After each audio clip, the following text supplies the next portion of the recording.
Powered by Red Media in partnership with TSN, it is season 6 of the Ray and Dregs hockey podcast presented by our title sponsor, Canadian Club Whiskey. New amazing invitation series. And part of this invitation series, Ray, as we've come to know, is the Canadian Club Classic 18-year-old high proof. Full-bodied whiskey is the aromas of caramel, toffee, spicy vanilla, rich oak with butterscotch finish. It's so smooth. So smooth, in fact, I'm going to have to restock for the holidays. Already? Yeah, I mean, not unlike you. You know, you've got the boys who come in and sample. I got a friend or two along the way. Young Mason seems to have taken an interest. So that means that the 18-year-old high proof also takes a bit of a hit. So nothing like starting it's on the shelves top now, shelf, so I can. What's that? Hey, nothing like starting on the top shelf for Mason. It's a fair point. Well, you got to plan ahead too, right? I mean, we're approaching mid-November here, so got to start thinking of the holidays. So I'll be doing that. How was your trip east yesterday? All good? It was really good. I had a moment though, like I had to get up early, had the flight connected through Denver, and everything's on time, no problems. But I'm doing some game notes, and the guy beside me taps me. He's got to get up to go to the bathroom, and I realize I've fallen asleep with the pen in my hand. Nice. And there's a couple of random marks on the paper that I must have just dropped. And I'm like, am I 100 years old? Like, how did that happen? It was like my Nona back in the day. She'd just say, I'd take a nap, and she'd just like sleep whenever. And I don't know. Have you ever fallen asleep on somebody's shoulder, or someone other than your kids or Cammie has fallen asleep on have you your done that? shoulder? No, I haven't done that, but it did happen to me, and I feel like it was like flying to West Palm or something like that. Like obviously where you'd have an elderly contingent on the plane leaving Toronto to go to sunny Florida, and a lovely lady sitting in the middle seat, unfortunately for her, and I was in the aisle, and we're like 15 minutes into the flight, and all of a sudden I feel this weight on my shoulder. I look, and she's got her. Well, first of all, and I don't mean to be rude or blunt, but my first concern was like, is she breathing? Right. Yeah. Right. And then very quickly I could tell she was breathing. I'm like, yeah, what am I going to do about it? It's not that now big. This isn't the same thing, but isn't the greatest seat intrusion of all time James Duthie? Oh, yeah. Once a year, we have to tell this story. Was it L.A., New York? Was that the Stanley Cup final? Yes, it was. Yes. And James is piled up against, it was a window seat. We didn't get on the league charter, you remember? And we're like middle of the plane, and you're sitting in front of me, and I'm right behind you, I think, in the aisle, and we land, and Duthie gets up and stands up, and he's wearing like a light gray T-shirt, boys medium, and he's got this large man in the middle seat for like a 5-hour flight. And you remember the look on his face, like horrified. He was horrified. Pasty white, and half of his shirt was drenched in this man's sweat.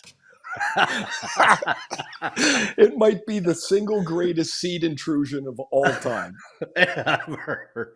I bring it up every once in a while, and it still makes him almost gag. It was so gross, but anyway, we live to tell the tale, and we'll never stop telling it. You know what? We're going to start with a Hall of Fame in headlines, brought to you by Tim Hortons, because it's appropriate coming out of the weekend.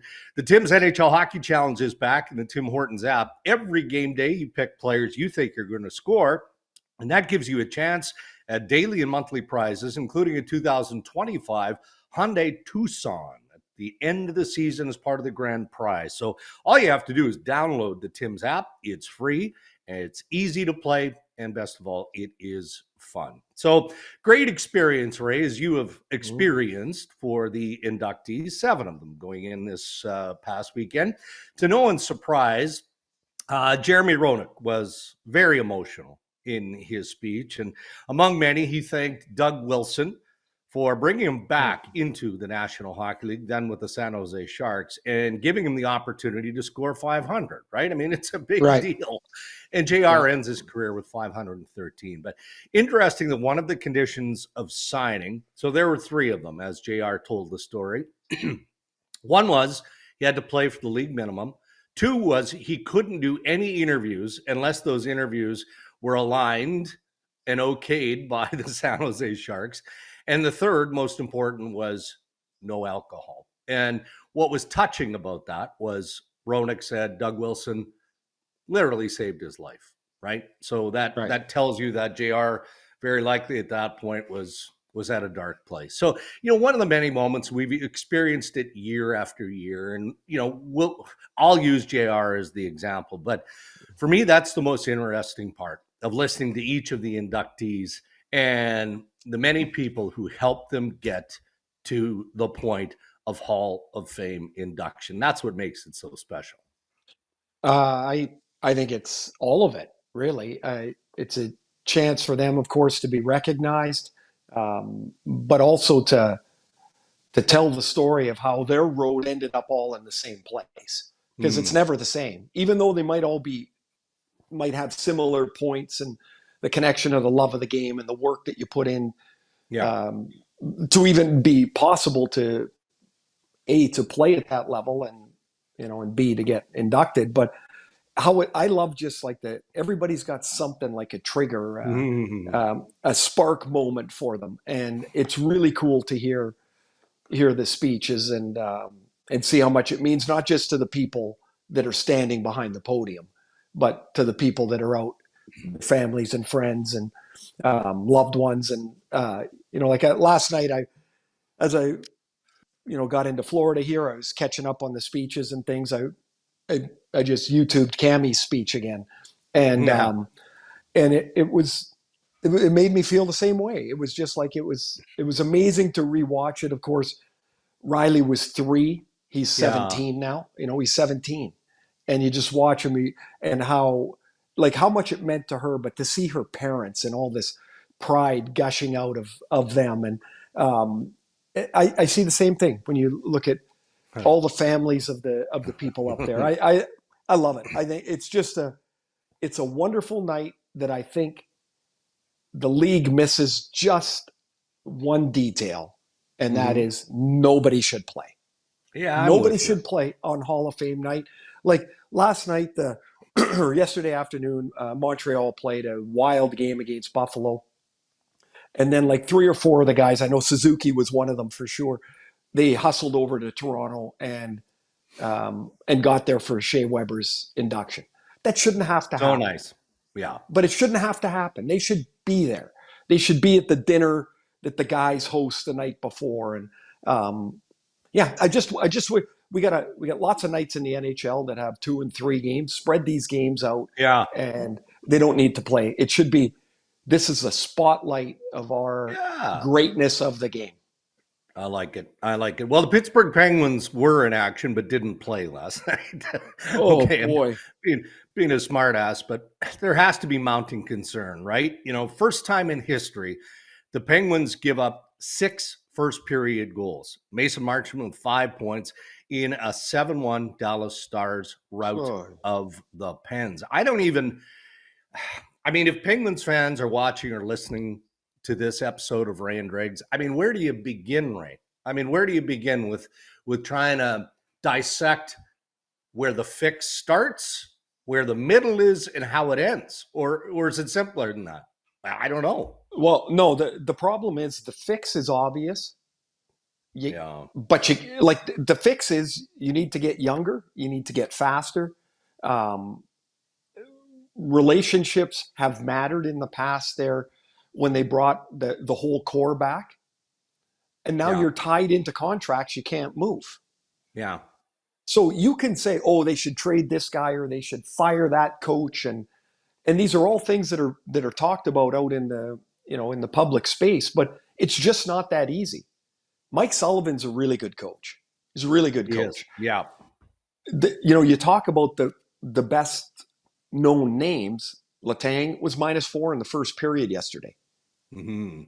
Malkin, Crosby, Carlson. Like if you decided, hey, we're just gonna ground floor this thing, how are you Yeah. trading those players? With Sid, you can Yeah. trade, but they all have multiple years left on their contracts at big dollars. Yeah. Like it's just not. It's not that easy, and it always goes back. Like Kyle Dubas right now standing out there as the GM, and he's taking punches in the nose, and Sullivan's taking punches in the nose, and this starts back years and years and years and years.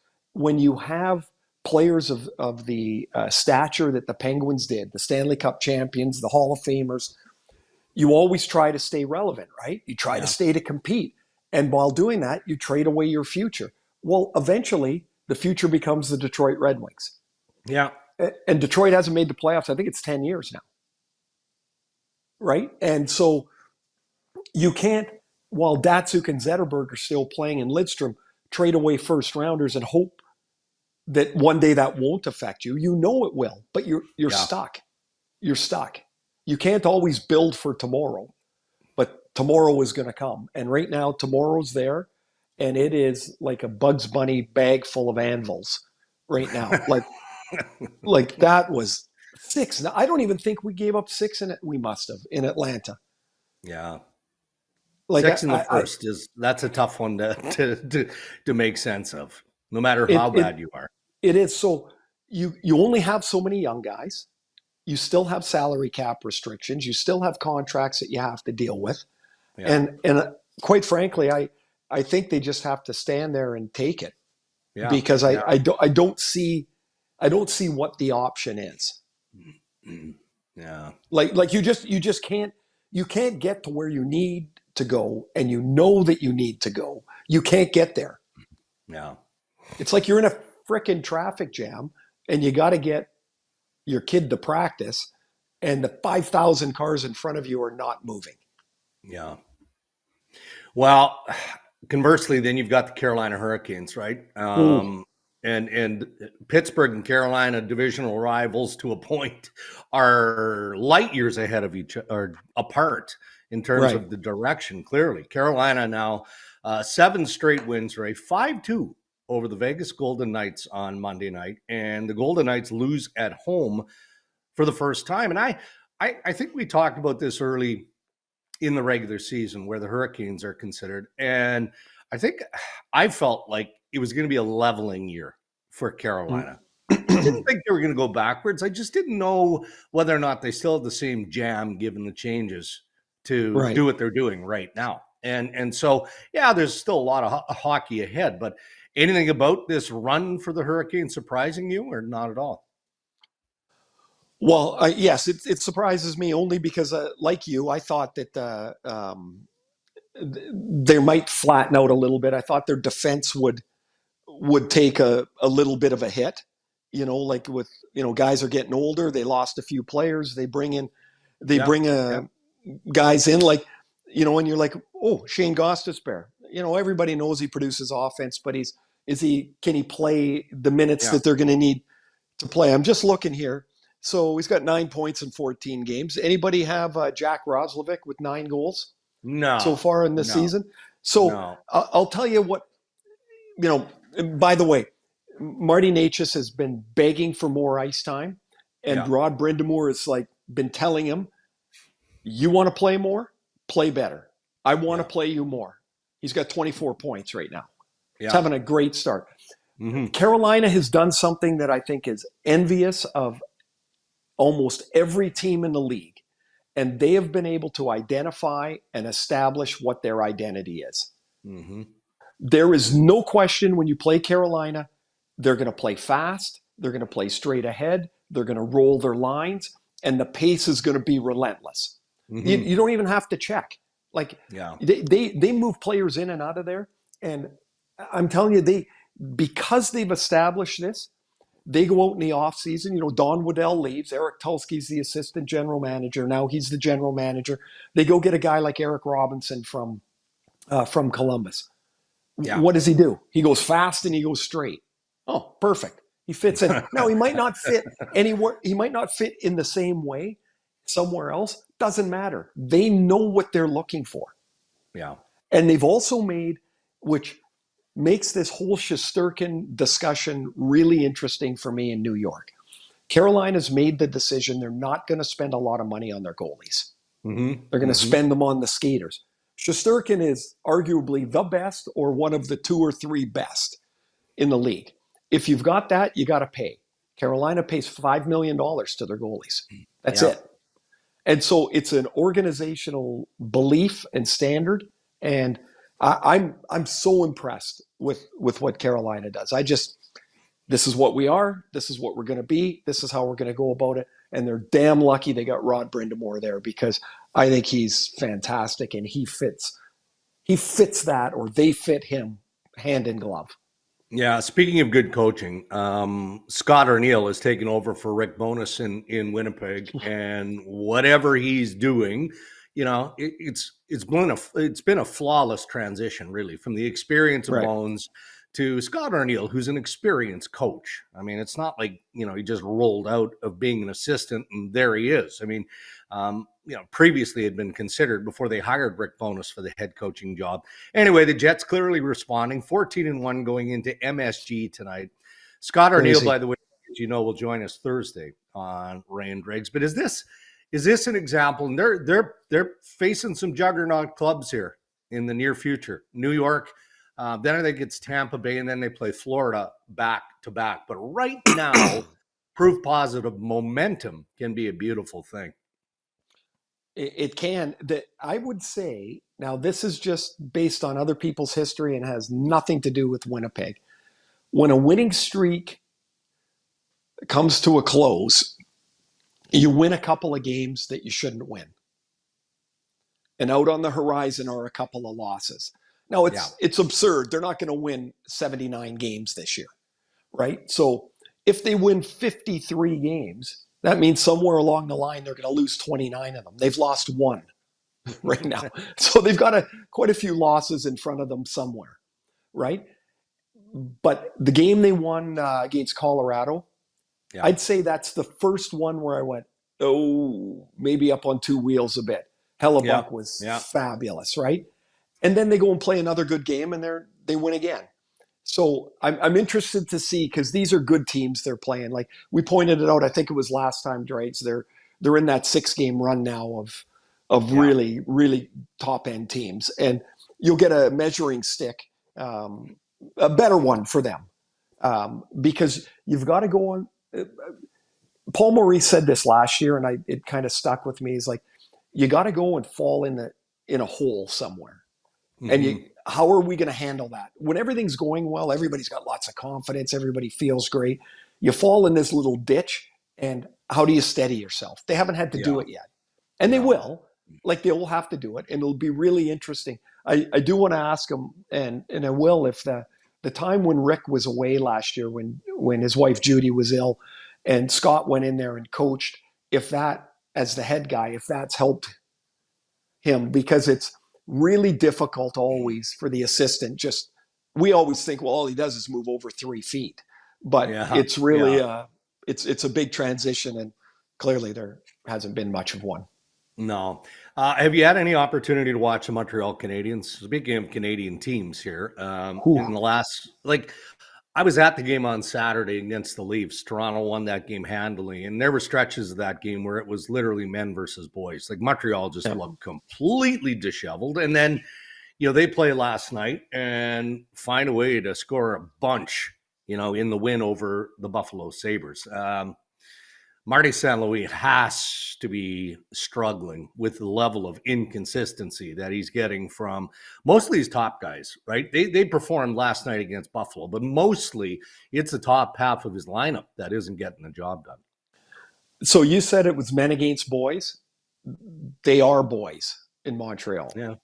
No. Like, the top half of the lineup, they're boys for the most part.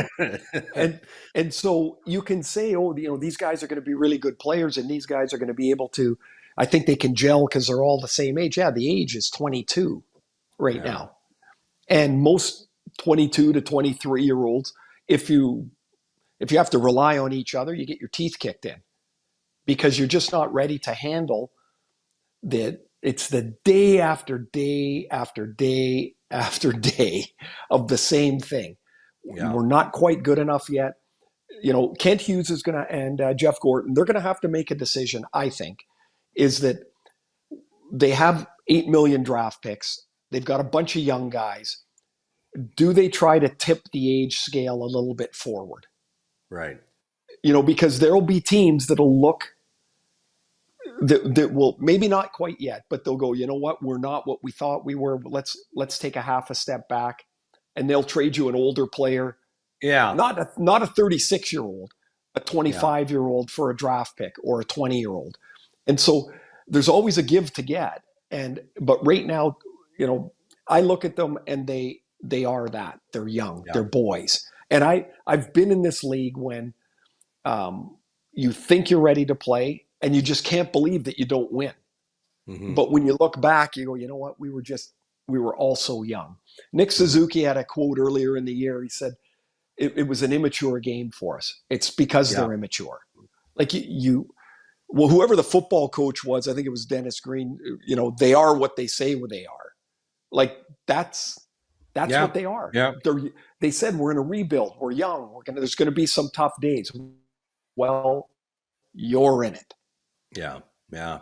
There, you know what? I'll give them this much. Management, and we'll move on to the Leafs because there's some interesting developments there. Management appreciates the feel of the market, and the market is getting restless, right? They've had enough of this rebuild, and we can understand that. But going into the year, it was more about 2025-26 than it was 24-25. And last time I checked, which was a few days ago, they're still adamant that they are not giving up assets that represent part of their future to fix whatever might be going on now. So buckle up, because it may not get a whole lot better. Not saying they won't make moves, but. Where did they draft last year? Do you remember their pick? Yeah. Were they 4 or 5 somewhere there? Yeah. 5? Yeah. They're going to be right up in that top handful again. And that's fine. No, but I mean, yeah. It is fine. It's fine on draft day. The previous 190 days suck. Right. And so that's where that's the balancing of is, how do we get through this 190 days? But also, what if they gave up part of a draft class to get a 24-year-old player who's already gone through the bumps and bruises that these kids are going through? It happens all the time, Dregs. We've been around this league for a long time now. How many players are so much better on their second team? Right. And the reason is the first team goes, we can't wait anymore, and we got this young kid that we got to play, and unfortunately, you're not the young kid anymore. We got to move you. And maybe Montreal might be in position to take advantage of a move like that. So Toronto and the Ottawa Senators, the Battle of Ontario here on Tuesday night. So looking forward to that. Before we talk about the injuries in the Maple Leafs, to wrap up headlines, Cheryl Pounder just fired off a wonderful tweet. Cheryl says, quote, "It's a great day at Kenzie TSN." So Kenzie Lalonde is making her play-by-play NHL broadcast debut tonight. And Cheryl describes Kenzie as super talented, knowledgeable, and prepared. Says, "Kenz, you can be sure, although I'm on the other side of the broadcast tonight, I will be in your corner dancing alongside you. Crush it." So a special moment, right? A special day, an opportunity, all of that. But Kenz is she's earned it. She's ready. She's done she's had a lot of reps that you might not have seen. Yeah. And the key to anybody getting a chance is when your chance comes, you feel like your feet are solid underneath you. Right. And she's had enough reps. She will do a great job. There's not any question. And by the way, Pounder loves to dance. If you've seen any of her freaking booth hits, she just loves it. And so I'd like to know, is she working with Noodles tonight on the Ottawa side? Because I can't imagine Noodles as a dancer. Oh, that's a good question. I thought you were talking about Cheryl. Cheryl will be in studio with us, and I No, but think I the mean, thought I is, don't yeah, picture yeah, Noodles yeah, like, I just don't, because I know I wouldn't. I can't. I'm useless. yeah. So, That's outstanding. All right. Well, tough news for the Maple Leafs to wrap up headlines here. We know that Austin Matthews was eligible to come off IR for tonight's game, but he's not ready. And they're looking at Saturday. And this is one of those things where, okay, again, teams don't disclose specifics to injury.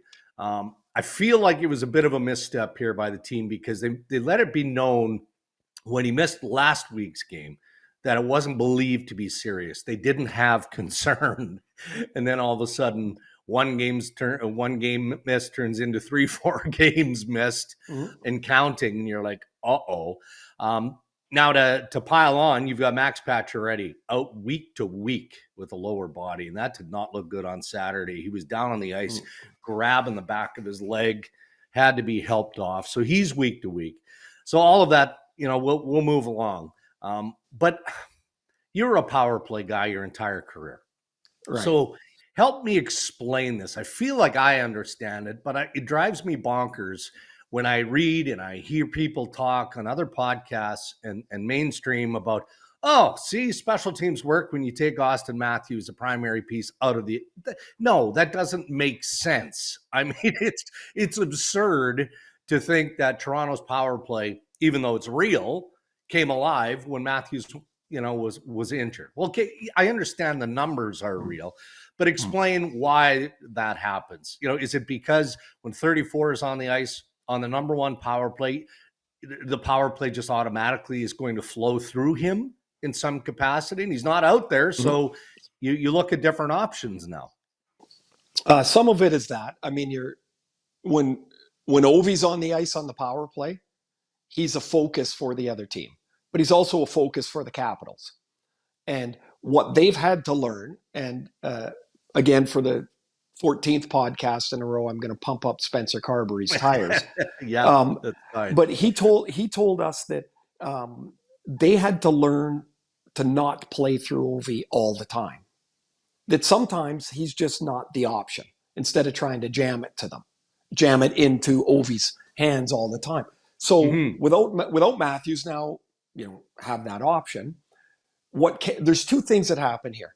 One is it's not like they found a bunch of guys off a turnip truck to play on the power play, right? Fair. These Yeah. are extremely talented people. Tavares, Matthews, and Marner in particular, right? Like these guys are elite power play people.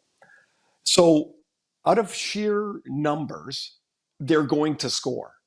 Like it was like Edmonton's power play last year at the start of the year when they were in the pit, the team before they fired the coach. They sucked. How does that power play suck?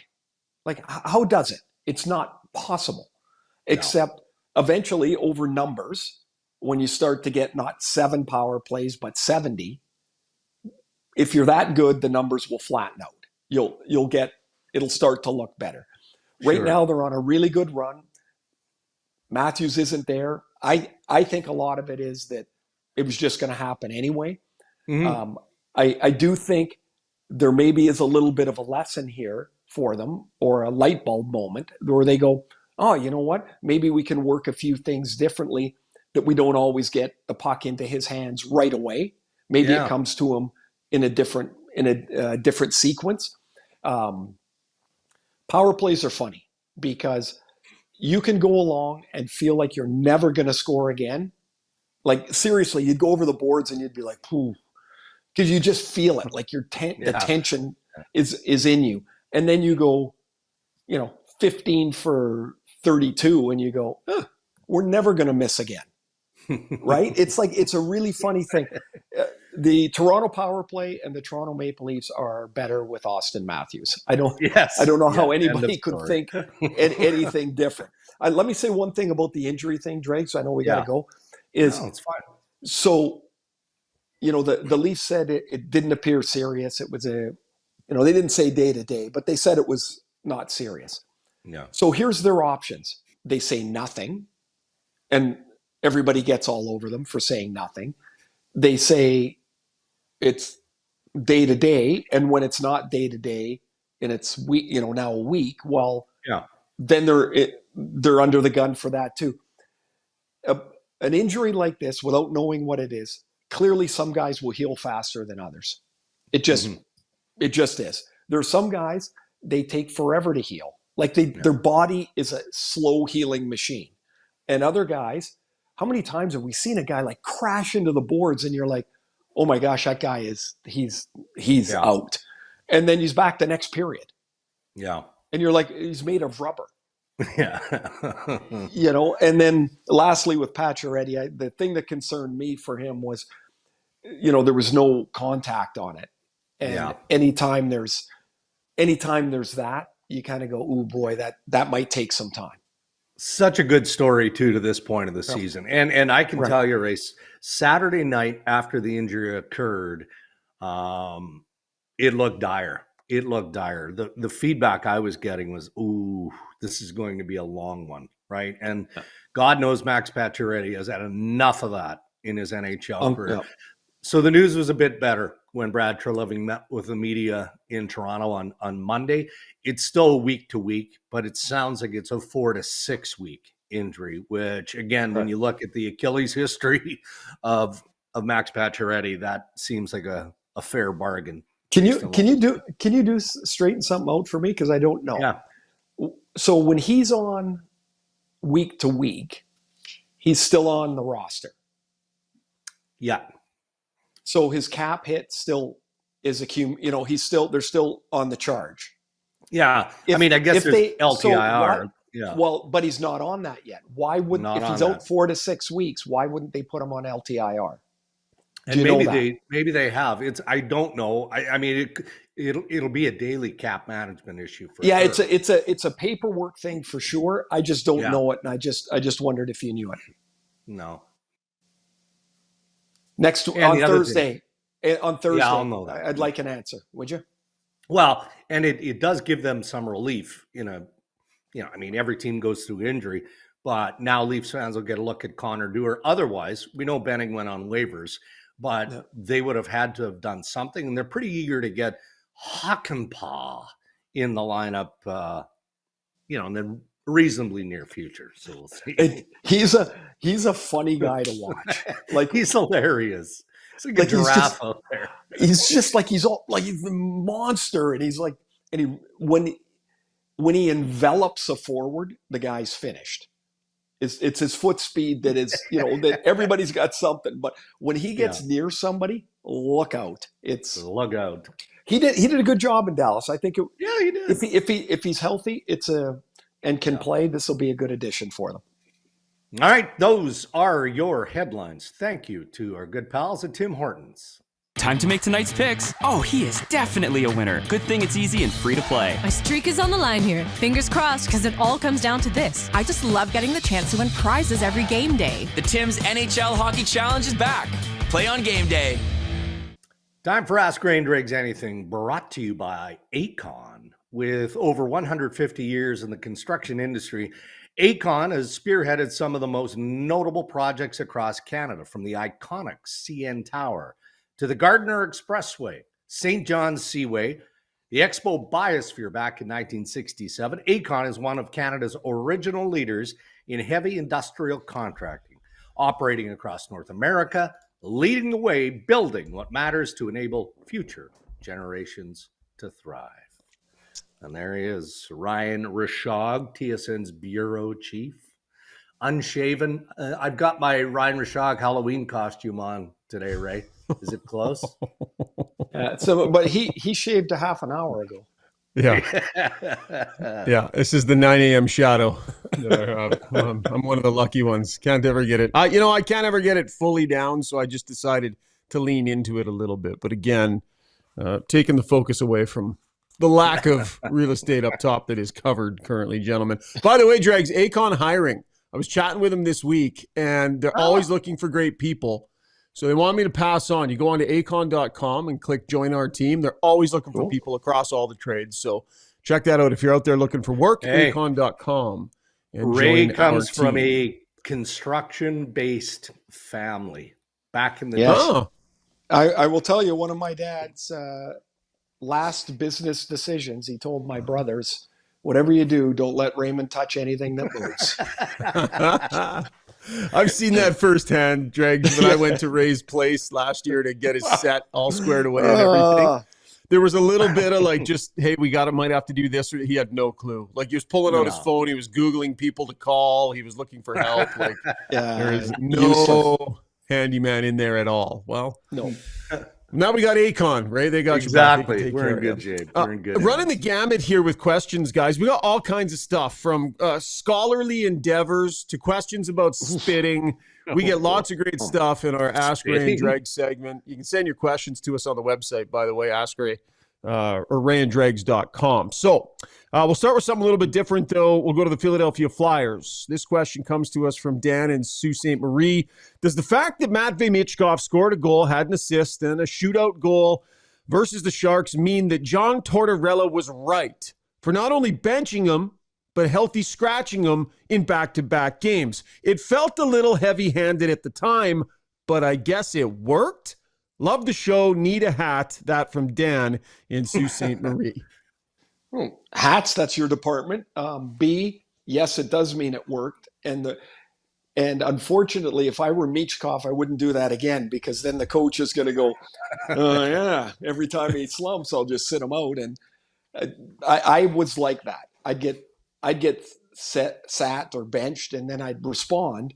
And Lauren Henning, who was our assistant coach in New York, said to me, your problem is every time Al sits your ass on the bench, you play well. So he knows it works. So this is why it worked, though, for me, and why it was the right thing. How many times do you see a young guy, talented, because if you're in the league and young, you're talented, and you start to hit a scoring drought. And pretty soon the drought's 6 games, 12 games, 15 games, and then the kid goes home and all he thinks about is, I suck. I haven't scored in 2 months. So a break, sure. If it stretches out, no. But he's back in the lineup. And I think everybody wants, like, Michkov's so good. I think they want him just to, elevate game after game after game. And sometimes a little break here is probably not going to hurt. And now he's back in there, and I don't think this is a regular thing. I mean, that's my gut feel anyway. No, and look, I mean, John Tortorella loves this kid. He does, but he also knows what his job is as head coach of the Philadelphia Flyers. So he's going to have to iron out some wrinkles in his game. What'll be most interesting to me from an insider perspective is, okay, Michkov hasn't hit his full stride yet at the NHL level, and they've got so many good young pieces coming. Is Torts going to be the guy in a year from now, 2 years from now, when these kids are closer to roll? But this is just vintage coach. Yeah, it's coaching. That's what it is, not vintage Torts. All right, moving on. This is the scholarly endeavor. Bit of a longer one. I'm going to edit it because there's a lot of questions in here, but we'll edit it down. Hey, Ray and Darren. My name is Nick Italiano. I'm a historical studies major at Stockton University in Galloway, New Jersey. I'm currently a senior and in the process of writing my thesis, which is focused on the impact of Soviet players entering the NHL, how their admission into the league shifted the view of North Americans on Soviets, and how it led to players such as McGillney, Bure, the Russian Five, Ovechkin, flourishing in the NHL. Now, he's got a whole bunch of questions, Ray, and I think you'll, in fact, be contributing to his thesis here with your answers. But he wanted to know, what was your reaction when more of the Soviet players started entering the NHL and their eventual arrival? And what was it like playing against guys like McGillney and those Russian Five? Did you notice anything they brought to the game that was new or different? The impact was not immediate, but it was significant. I've told this story before at the 89 World Championships. I'm on a fourth line for Canada, three 40-goal scorers. Myself, Kirk Muller, and Pat Verbeek. 40 goals, all of us. We're playing against their fourth line. 2 of these guys got cages on. We don't even know who the hell they are. They are flying all over the place. We are like, who are these guys? Turned out it was Fedorov, McGillney, and Bure. And we had no idea. We're like, because there was no information. We're like, who are these junior players? Well, we couldn't catch them. And so here's the change. Puck possession, the way they trained. We were all at that time still lifting heavy upper body stuff. And then the Russians came over and you're like, they don't really lift. Everything's with their legs and core. Like we learned from them. On the ice, it was, as I said, puck possession. It was about skill work. It was about skating and edge work. I can tell by the age, or by McGillney and Burry, the question about that, and Fedorov. The guys I played against when they first came, Slava Fetisov showed up in New Jersey. He was one of the best defensemen in the world, and he was older, and we're like, oh my God, it's him. Igor Larionov, Vladimir Krutov, Sergei Makarov. Like, those were the guys that first came from Russia. And they had, like I said, it wasn't immediate because Canadians and Americans are stubborn, but it was significant, the change that they made. There's a great story about Igor Larionov. They were working on forechecks, and Kevin Constantine was coaching, and he was a real hard ass and had to be his way all the time. And so they were practicing chipping the puck in and then checking. And Igor wouldn't chip the puck in at practice. He would skate it into the zone, and he'd blow the whistle, and then they'd do it again, and Igor would skate it into the zone. And finally he said, "Coach, best defense, me have puck." It's awesome. I love that story. I think it's just like, the two worlds colliding, and the one guy with the puck, he was right. Yeah, it's so tough with world affairs and current events and all of that we can get dragged into a separate part of this conversation. But we just had a chat about Michkov, and you look at some of these great young players that are going to come into the National Hockey League, and to a point are now. But I listened to Pavel Datsyuk talk on Monday night as part of his induction speech, and I was struck by it because you could just see how proud he was. And they kept cutting to the isolation camera with his wife there, right? And he was so proud on behalf of his wife, his children, his family, to play with some of the best in the game historically and whatnot. And to me, the game wouldn't be the same without, the pioneers like Larionov and go down the list. So I'm not sure I answered any question there, but it just, as Ray was telling the story, it got me thinking of Datsuk's speech last night, which I thought was terrific. It was pretty cool. Pretty understated. Pretty cool. Okay, so that was the high-end cerebral element of the Ray and Dregs listener. We'll go the other way now. This one comes from Johnny LaRue, Manitoba, on Twitter. Oh, born to be a star. Manitoba. Johnny LaRue. Isn't it disrespectful to spit during the national anthem? A Leaf star, we won't name him, does this constantly, and it drives me crazy. So Johnny LaRue, Manitoba, sitting back watching TV during the national anthems, and players are being players spitting during the anthem. Ray, rude or just habit? Habit. Shouldn't happen, does happen. You know what pisses me off? When I see fans with their hats on during the anthem. Yeah. So if you're going to hold the players to don't spit or whatever, take your damn hat off. That pisses me off. Yeah. So improper. Yes. Yeah. Improper poppy wearing is another one that bugs me. Right? Oh, yeah. When you wear it on your right side, or guys have it on the brim of their caps and all that. Anyway, you know what I would say to that, though, Ryan, is, and Ray, you know this from the TV business, like from doing as many broadcasts as you do, there are certain coaches that don't want to be shown 15 times a game. So somebody from the organization gets a hold of the broadcast, and sometimes the broadcast will say, all right, well, let's cut back the ISO cam of Sheldon Keefe to 10 times instead of 25 times. So if I were the star of the Maple Leafs, I would say, well, don't show us. Don't show the bench. Yeah. I'm not going to change what I do. That's what I do. Yeah. You don't like it, then very quick hockey player spitting story. Flew back to Kamloops years ago for a funeral. Old teammate of ours, his dad passed away, and he was from the First Nations band up in Kamloops. And so really interesting ceremony, guys. We had to actually go at like 4 a.m. and dig the grave out at the native burial ground. And so there's 4 or 5 of us old teammates, and we're kind of standing around like, well, I guess we got to just do this. So we start digging the grave. And, of course, Wally was a great guy. He would have wanted it to be lighthearted. So we get joking a little bit, and, whatever. It was quite a bit of work.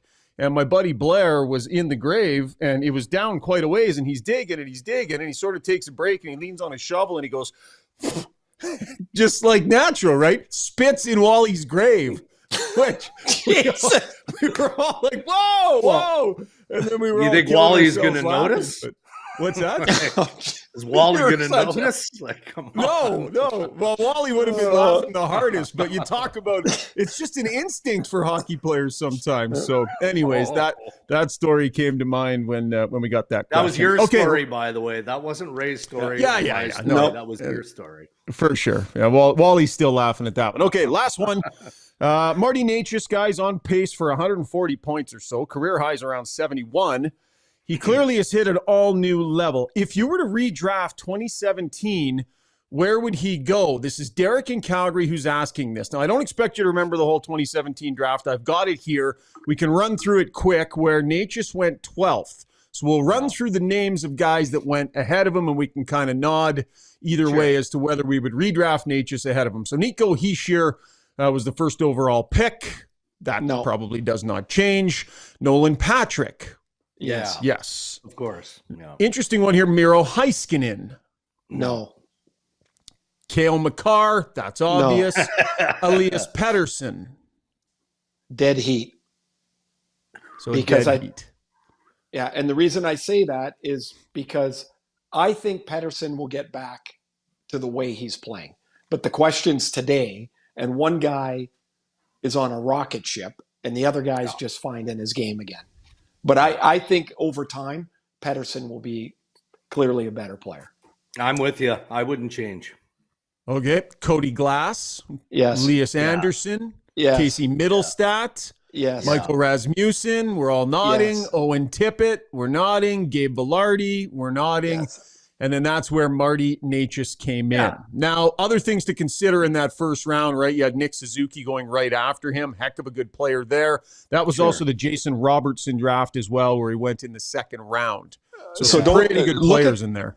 Yeah, look, this is really interesting. I don't love the redraft because me neither. But you look there and Josh Norris is 19, Robert Thomas is 20, Philip Heedle's 21. Like that's a pretty good stretch of players right there, 19 to 21. And Jake Ottinger went 26. This is the draft where every team dreams about, and every once in a while, like the franchise changes in one moment. So Dallas drafted Heiskanen at 3. What number was Ottinger? Ottinger was 26. Yeah. Ottinger was 26, and Robertson. I'm just looking down. Was he 50 or something? Round. Yeah. Like he was a 39. second rounder. 39. So 3, 26, and 39. And they got elite defenseman, elite goalie, elite forward. Unreal. Pretty much the core. Right there. Good stuff. So we figure he'd probably be top 5 or 6 anyways that year. Yeah, for sure. He is also fun to watch. He is. He's an electrifying player. He really is. All right, that was Ask Ray and Dregs Anything, brought to you by our friends at Acon, and thanks as always to our fantastic loyal listeners for filling up the inbox with some great questions this week, guys. Yeah, that was good stuff. Awesome. I mean, we're gonna have to start giving him a little bit more credit, because with all due respect, when we had the old standby Ask Ray and Dregs, it was a bit of a challenge, right? Because you're just kind of cherry picking whatever the questions are. But don't tell him. Don't tell him. Well, I think Randine puts a lot of work into the research department, and then hands over a script to Ryan and presents. It's pretty solid. Well, you can't think he's thinking any of that himself. No. Well, especially the research question, like, come on, from whatever. Yeah, that's not happening. NHL general managers are meeting today, Ray, as we wrap up the podcast. You know what? It's standard stuff. The November meeting always is. They're looking at, some of the experimentation that's going on in other leagues with protective equipment, like some of the cut resistant stuff. Sure. Like that. So I don't think I'm going to bog down on any of it today, but I might get your opinion on some of the headline stuff that comes out of the meeting when we reconvene on Thursday. So this is really the table setter meeting, isn't it, Dregs? Yeah, basically. And then you get into the March meetings, which is where you actually start to see some of the rule tweaks. Like undoubtedly, the Brandon Hagel goal, Tampa Bay and Winnipeg, a week and change ago. They'll look at not just the specifics of that. I mean, they'll do that, but it'll be part of a video review. Good. I hope they look at that for a week and try and figure that out. It was mayhem in there. It was mayhem. It really, truly was. I guess I'd like to never disclose this information. I wonder, because there is an actual vote, and then somebody ultimately has to make the final call, right? Especially when it's inconclusive. But what they feel their batting average is specific to goalie interference at the end of a season. If they look back and then they relook at all of the examples, I think we went, 87 for 100 there. I don't know. I'm just randomly throwing out a number, but I'd be curious. Well, I would like to know in the I'm going to start doing this in the broadcasts I do. I'm going to start keeping track for any goalie review and just see, am I 50%? Am I 70%? Could I be worse? I mean, I don't know. A lot of times I get there and I'm looking at the replays and I'm like, oh boy, my job is that I got to say something and I don't even know what I'm looking at. Anymore. Like it hasn't gotten more clear. Put it that way. No, fair enough. All right. You're in Florida, right? You mentioned that earlier. Yep. Got Panthers. No, Panthers Devils tonight. Yeah. And then flying to Hartford.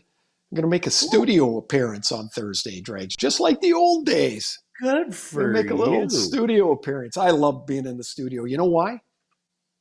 Why? They got food. Just food? Food. How did I know this? I knew that. Good for you. And not just food. I mean, you like the healthy stuff, but I'm expecting there's a big basket of goodies like candy. Dregs, I'm doing my best. Are you? Society is not helping me, but I'm doing my best to stay away from bags and bags of M&Ms. I'm doing my best. Excellent. I don't know if it's working, but I am. What about you? What do you got this week? We got we'll get to Scott Arneal, which will be good, and then you got the game. Have you got the game tonight? Battle of Ontario tonight. Yeah. Well, wear a good suit, would you? Change it up. Impossible. Although I have a new one waiting in studio. Ooh. Not sure. It might be brown. Again, maybe dust. You wear a lot. I do wear a lot of brown. All right. Okay. So we'll connect on Thursday. The next awesome. episode. Everyone, thanks for listening. Enjoy a couple of days.